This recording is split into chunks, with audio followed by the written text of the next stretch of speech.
Welcome to the WrestleTalk News. I'm Quinnell. Since CM Punk's firing from AEW a few days ago, chatter in the wrestling world has been focused mainly in his direction. Speculation on what he might say, where he might go, and what he might do next, including, of course, a potential return to WWE. There's a lot of factors that would need to be worked out before that can happen, of course, but this wouldn't be the first time a WWE return could be on the cards for Pepsi Phil. After Brawl Out last year, while Punk was at home recovering from an injury and things were still a little dicey between him and TK, Punk reportedly wanted to return to WWE. This comes from Fightful Select, who mentioned that around December 2022, according to those close to Punk, he was open to the idea of leaving AEW, heading back to WWE, and specifically coming back in the Royal Rumble match of this year. One of the rumored ideas for Punk, and take note of that, rumored, none of this is confirmed with Punk or anyone close to him. Regardless, one of the rumored ideas that WWE talent had heard about was that Punk would return in the Rumble match and face the person who eventually eliminated him at WrestleMania. That person being Kevin Owens. Considering that Owens faced Roman Reigns on that show and went on to main event night 1 of WrestleMania 39 anyway, I think he did alright. It's worth noting though that Fightful Select also says that they've not heard of any traction to WWE being interested in this return, or if AEW were considering letting him go either. But now, of course, they have. And while public opinion has fallen down on multiple sides, various people continue to have their own take on the situation. For example, AEW's own Mark Henry, who mentioned on Busted Open Radio that the problem is solved now that Punk is gone. This came as a response to Henry being asked if he thinks AEW will be better off without Punk, to which he first said, yes. On Raw last night, which Luke will have a review of here shortly, Gunther defended his Intercontinental Championship once again against Chad Gable, and it was good. Shocking news. Many people, me included, expected the match to be in a featured spot on the Payback Premium Live event, but instead it was on Raw. Now, the reason for this has been revealed. According to Fightful Select, the primary reasons why the Intercontinental match wasn't on Payback was to keep the running time for Payback in check. WWE have had an increased focus on making sure their big shows don't overstay their welcome, and to get Gunther closer to breaking the record. He's now sitting on a 452-day reign, with Honky Tonk Man's record being at 454. So instead of him retaining at Payback and there being question marks over whether something could happen on Raw to have him lose it, they decided to have the decisive win on Raw to remove all doubt, which I guess makes sense. I just wanted the match without ad breaks. Selfish old me. Now, over to Luke. Thank you very much, but now it's time to hear about another potential Match of the Year candidate from British man Mark Markuson. Give me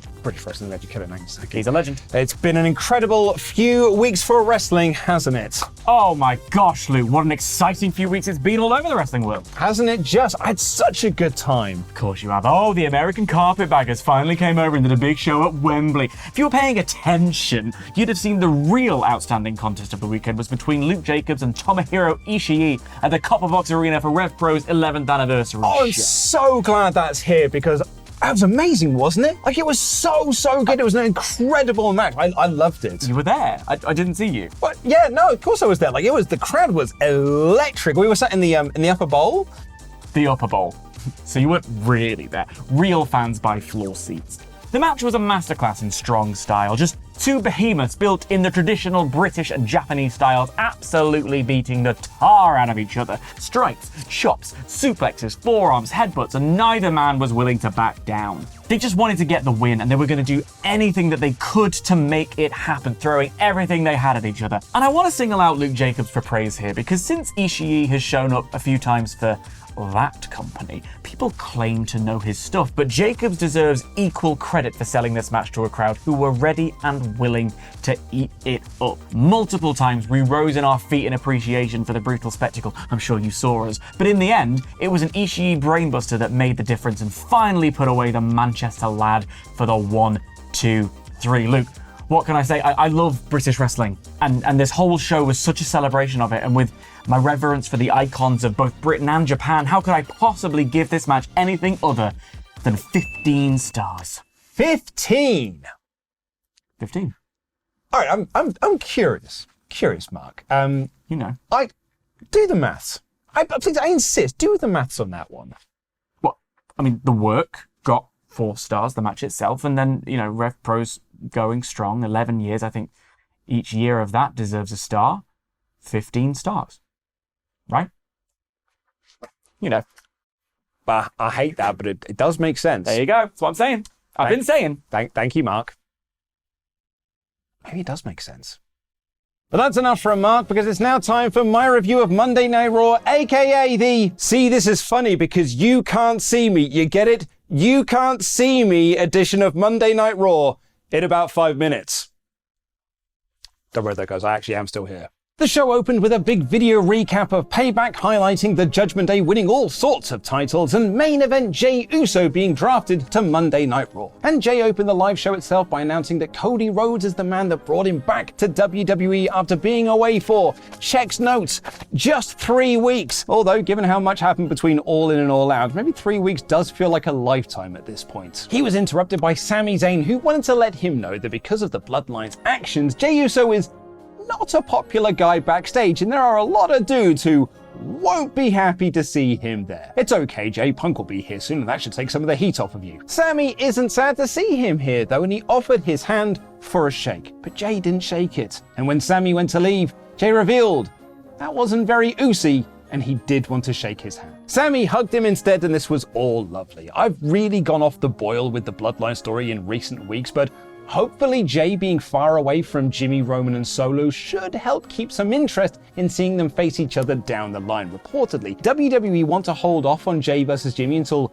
WrestleMania, so moving Jay to Raw and keeping Jimmy on Smackers should aid that delay. And to show just how upset some people are with Jay being on Raw, he passed an angry Drew McIntyre and an angry Matt Riddle making their entrances for their tag match against the Viking Raiders, with Sami playing Peacekeeper. It was a great bit of visual storytelling and staging. The Viking Raiders beat the Glasbros, a name that I hate as neither man is from Glasgow. Airheads is right there! When Kofi Kingston ran down to help Riddle but accidentally hit him with the Trouble in Paradise. Raiders beat them all up and put Riddle through a table to score the win. A fun and chaotic tag match with a creative finish to further the feud between the Airheads, I'll use that name even if they won't, and the New Day. Later in the show, Drew argued with Kofi about accident and said that if Jay steps out of line, he's going to go after Cody Rhodes, the man who's brought Jay to this show. So, let's talk about that then, because also later in this show, Adam Pearce revealed that Jay being drafted to Raw comes with a price, and that price is someone from Raw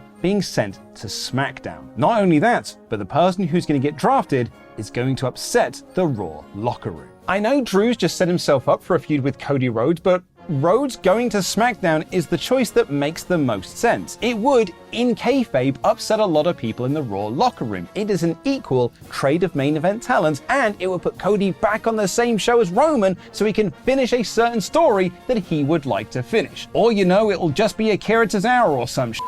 Who do you think it will be? Let me know in the comments down below. Let's at least hope that it makes sense. Speaking of not making sense, Seth Rollins called out Shinsuke Nakamura for a title match right here, right now, despite Adam Pearce telling Rollins that he can't have a match because of his sad back. And Nakamura, who wants a rematch for the World Heavyweight Championship and can see that Seth Rollins is in a very vulnerable state, said no. Okay then, fair enough, and instead he got himself DQ'd against Ricochet and brawled with Seth afterwards. I don't know either. Judgment Day bragged about their titles, and JD McDonough, trying to appeal to Damian Priest, got him a new bit of hardware. No, sadly, it wasn't new tag titles to replace those ghastly and ugly rubbish penny belts with their gaudy straps, but instead a new Money in the Bank briefcase, which is purple. Sami came out to banter with them for a bit, and JD made a match with him for later on. Shayna Baszler beat Zoe Stark in a hard-hitting match and showed respect to her afterwards, so a potential new tag partnership on the cards there, and Raquel Rodriguez quickly beat Chelsea Green to give her some momentum for a title rematch with Ripley next week. Green also announced backstage that Piper Niven currently isn't cleared to wrestle because those tag belts are cursed. Turns out, though, that Piper Niven is actually only a little bit unwell, so she'll only be out for a few weeks. Okay, right. Well, let's talk about the next segment. Miz came out for a Miz TV with a special guest. It was John Cena. But you see, you can't see him. So Miz interviewed an empty chair and then had a brawl with him and stood tall with a skull-crushing finale. I don't think I have the words to describe this, so I'm actually going to throw it to comedy expert Galvatron to give his verdict. This is bad comedy. You are not wrong there, Galvatron. Look, I get it. I am nearly 40 years old. You can probably tell that. I just used a pop culture reference from a movie that came out nearly 40 years ago. But this, Oh, this was beyond cringe. It was so painfully unfunny. It wasn't funny, it wasn't big, and it wasn't clever. And then Miz did his usual, "I'm no serious Miz" promo to kind of promo on LA Knight, and it was garbage. JD McDonough picked up a win over Sami Zayn thanks to distraction and interference from Dominic Mysterio, who then offered Jey Uso a spot in Judgment Day, as he understands what it's like to come from a broken family with a deadbeat Hall of Fame dad. Jey's first Raw feud being with Judgment Day is a good idea. And the main event saw Gunther retain his Intercontinental Championship over Chad Gable in an excellent, historic match. It's a shame that so much of it was spent in ad breaks. They wrestled for 2 minutes, and then we got a 3-minute ad break, and then they wrestled for another 3 minutes, and we got another 3-minute ad break. WWE are lucky that Gunther and Gable are so good to overcome this, because the final few minutes were so great, but honestly, the ad breaks ruined the first 2/3 of this match. But it was also a match that saved what was a pretty average episode of Raw. Like, it was a totally fine episode with a handful of newsworthy bits, but also a lot of things we've seen before. Rollins continuing his feud with Nakamura, Miz continuing his feud with LA Knight, Raquel Rodriguez continuing her feud with Rhea Ripley, and Sami Zayn continuing to feud with Judgment Day really made it feel like a lot of Payback did not matter at all. But still, I'm going to score this episode 3 out of 5.